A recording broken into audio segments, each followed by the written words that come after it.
Your ignorance is your choice. That's a bold statement, isn't it? But think about it for a moment. Every day, we're surrounded by endless opportunities to grow, learn, and improve ourselves. And yet, most people let them slip by. They scroll through their phones, binge-watch shows, or wait for some magical sign to change their lives. But here's the harsh truth. Ignorance isn't just about not knowing, it's about refusing to act on what you could know. Confucius, one of history's greatest thinkers, understood this deeply. His teachings weren't just philosophical musings, they were blueprints for transformation. He believed that learning is the key to unlocking your potential, but it's not just about cramming knowledge into your brain. It's about humility, practice, and the courage to take control of your own growth. And here's the twist. The wisdom of Confucius is more relevant today than ever. While the world moves faster and distractions grow louder, his lessons offer clarity, purpose, and a way to rise above the noise. So if you've ever felt stuck, unfulfilled, or unsure of your next step, this video is for you.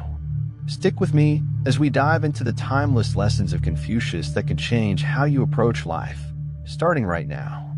But before we begin, do me a quick favor, hit the like button and subscribe to the channel.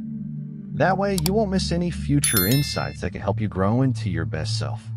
Let's get started. Lesson 1. The value of knowledge. Knowledge is power, but not the kind that dominates or controls. It's the kind that illuminates, transforms, and unlocks doors you didn't even know were there. Confucius believed knowledge was the foundation of all virtue. Without it, how could you know what's right, how to act, or even who you truly are? It's like wandering through a dense forest without a map. The only certainty is that you'll get lost. But here's the catch. Knowledge isn't about piling up facts or sounding smart at dinner parties. No, it's about asking yourself, what do I know that can help me live better today? And more importantly, what do I still need to learn to be a wiser version of myself tomorrow? For instance, if you're trying to get better with money, reading books like The Psychology of Money or Rich Dad, Poor Dad can completely shift how you handle your finances. Or if you want to improve your communication skills, a timeless classic like How to Win Friends and Influence People could transform how you connect with those around you. And here's the best part. Confucius taught that learning is something anyone can do. It doesn't matter how old you are, where you come from, or how much you think you already know. The starting point is irrelevant. What matters is the commitment to keep learning. As he put it, the man who asks a question is a fool for a moment. The man who does not ask is a fool for life. So, what's holding you back from seeking more knowledge today?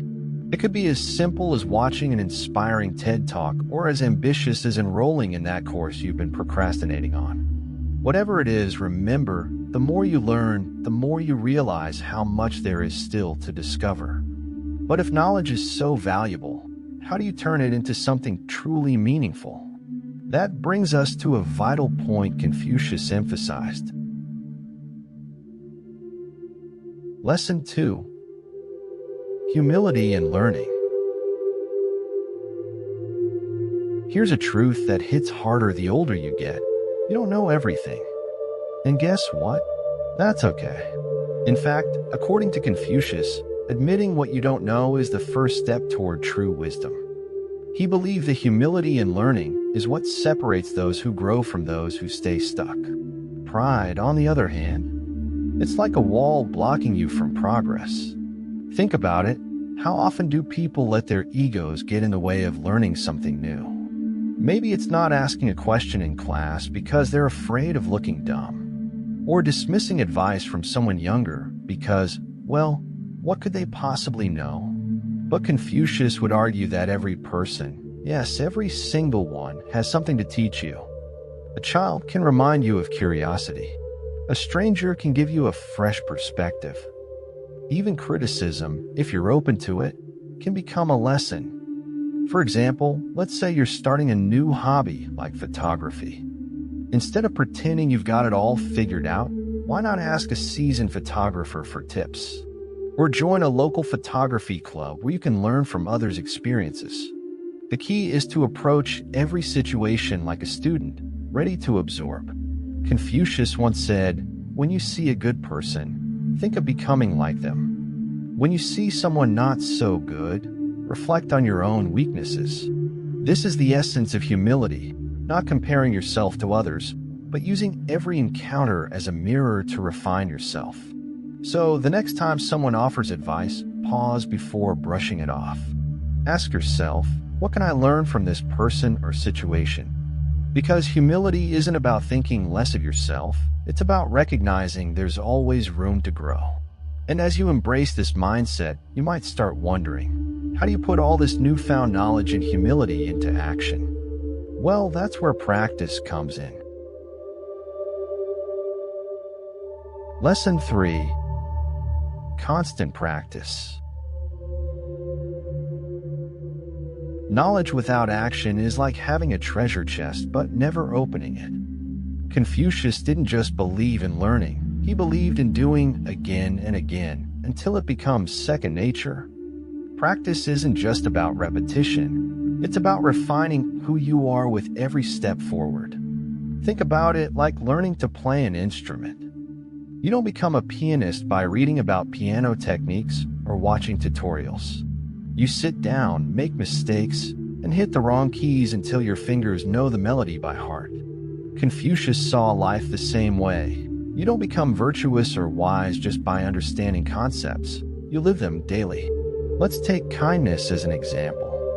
You can read all the quotes about being kind, but until you actively choose to be patient with a rude coworker or offer help to someone in need, it's just theory. Or think about discipline. Maybe you're trying to stick to a workout routine. The first few weeks are tough, but with consistent effort, it becomes part of who you are. Confucius put it best when he said, "The superior man is modest in his speech but exceeds in his actions." What he's saying is, don't just talk about what you've learned, prove it with your actions.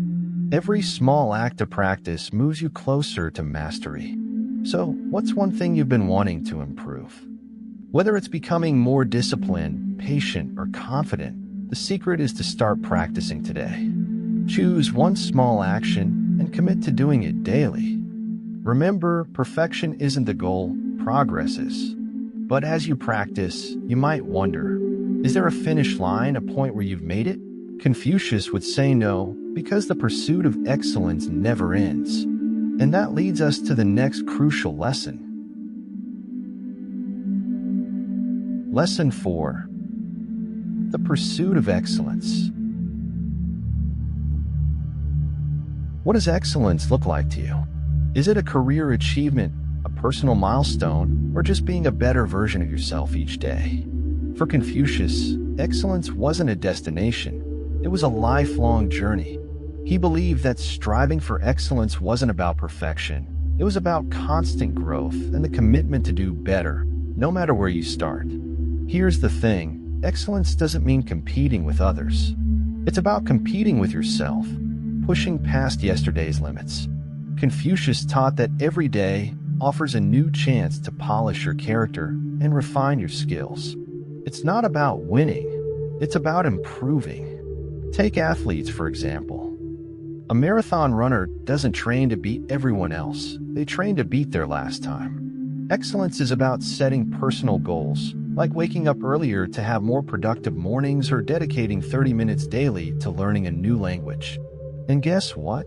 Every small win adds up. Confucius said, the will to win, the desire to succeed, the urge to reach your full potential, these are the keys that unlock excellence. It's not talent or luck. It's about showing up even when it's hard. It's about being intentional with your time and energy, channeling it into what matters most. So ask yourself, what's one area in your life where you can aim higher?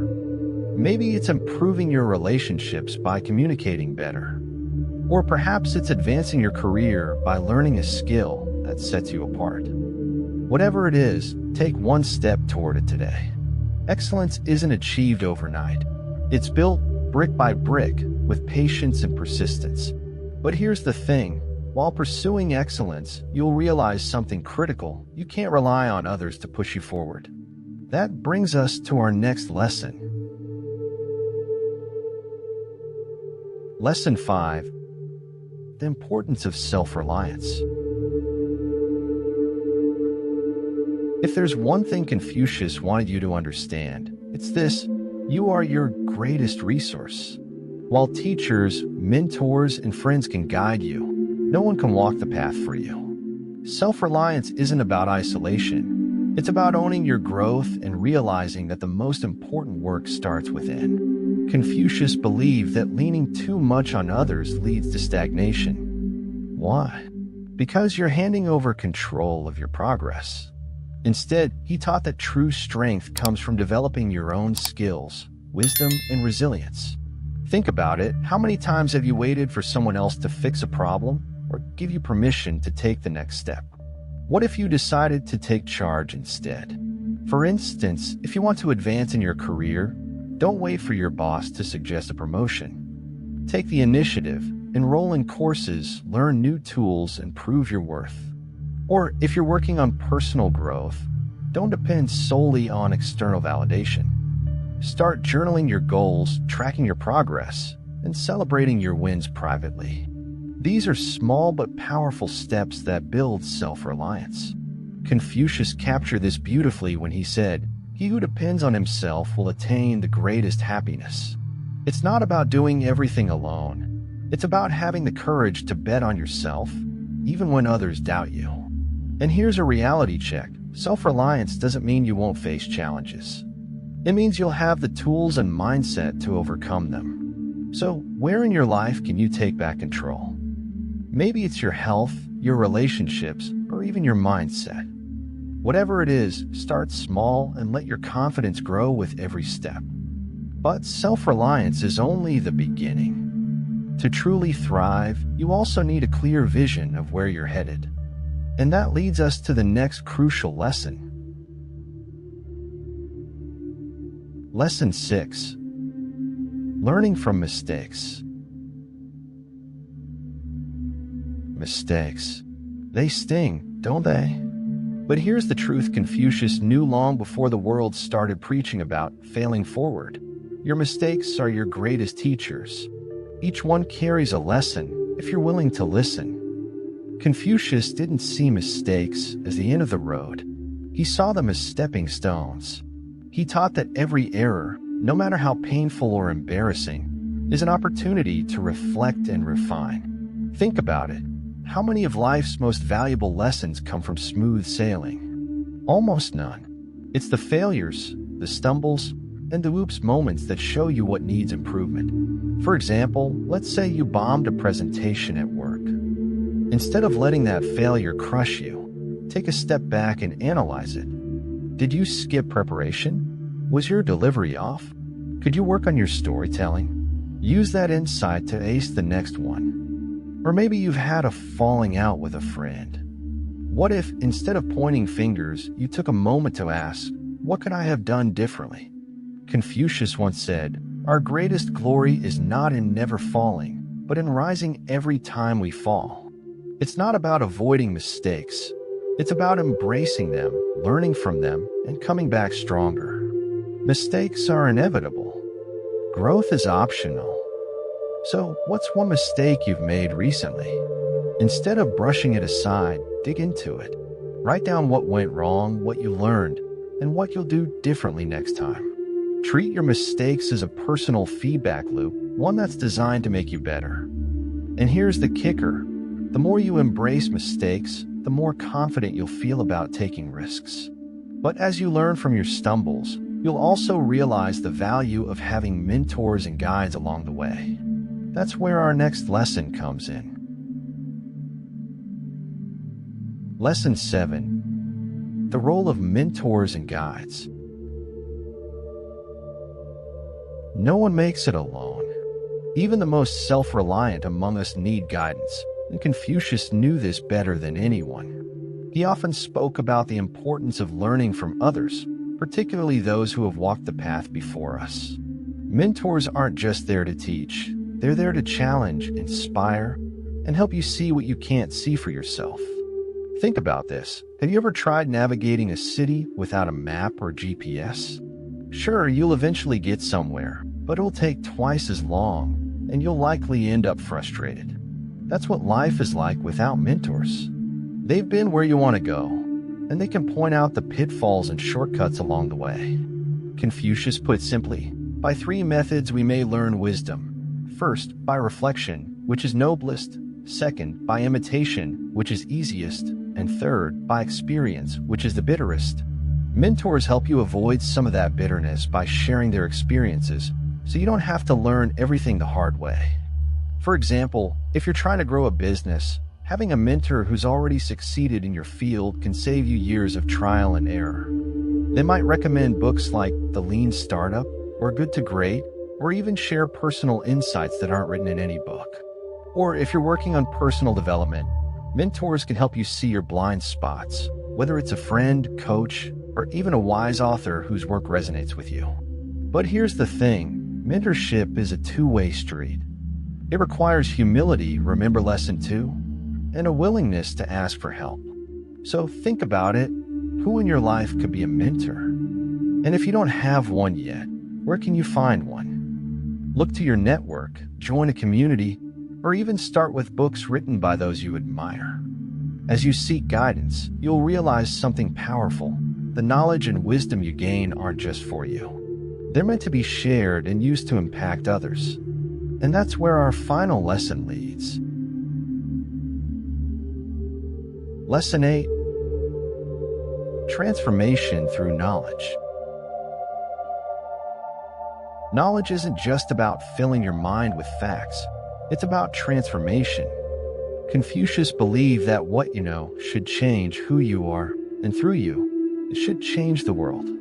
It's not enough to learn. You must embody what you've learned, turning knowledge into action and wisdom into impact. Think about it this way. Imagine a candle. When you light it, its purpose isn't just to burn, it's to illuminate. The same goes for knowledge. It's meant to light your path and inspire others to do the same. Confucius often emphasized that true learning isn't passive, it's active. It's about taking what you know and letting it ripple out into every aspect of your life. For example, if you've learned the value of patience, perhaps from a recent lesson, how does that show up in your daily interactions? Are you kinder to those who test your limits, like a slow cashier or a difficult coworker? Or maybe you've studied personal finance and now actively help your friends make smarter financial choices. Transformation through knowledge isn't loud or boastful. It's visible through quiet, consistent action. Confucius once said, "To know what is right and not do it is the absence of courage." In other words, your knowledge has little value if it doesn't change the way you think, act, and contribute. True wisdom is lived, not just learned. So here's a challenge for you. What's one piece of knowledge you've recently gained? How can you apply it to your life starting today? Maybe it's taking that new skill to your job or finally implementing the mindfulness techniques you've been reading about. Whatever it is, act on it. But as you transform, you'll notice an even deeper truth. Learning isn't just about personal growth. It's about creating a ripple effect that touches everyone around you. And with that ripple comes the opportunity to inspire, teach, and uplift. This isn't the end of your journey. It's only the beginning. Now that you've uncovered these timeless lessons from Confucius, it's time to ask yourself, how will you use this knowledge? Will you let it sit idle, or will you put it into action and reshape your life? Remember, wisdom isn't just about knowing, it's about doing. So, what's one step you can take today to embrace these teachings? Think about where you've been holding yourself back. Is it in seeking knowledge, practicing humility, or staying consistent with your growth? Whatever it is, make a decision now to break that cycle. The path to a better version of yourself begins the moment you stop making excuses and start taking ownership. If this resonated with you, share your thoughts in the comments. What's the biggest insight you're taking away from Confucius today? And while you're at it, make sure you're subscribed to the channel and have those notifications turned on. This journey of self-improvement doesn't stop here. For those of you who want to dive deeper into Confucius wisdom, I highly recommend the book The Analects. It's an absolute gem and packed with transformative ideas. You can grab a super affordable copy from Amazon through the link pinned in the first comment below. Trust me, it's worth it. Lastly, thank you for spending your time here today. If you're ready to keep learning and growing, click the card on your screen to watch the next video. Until then, take action, stay curious, and never stop evolving.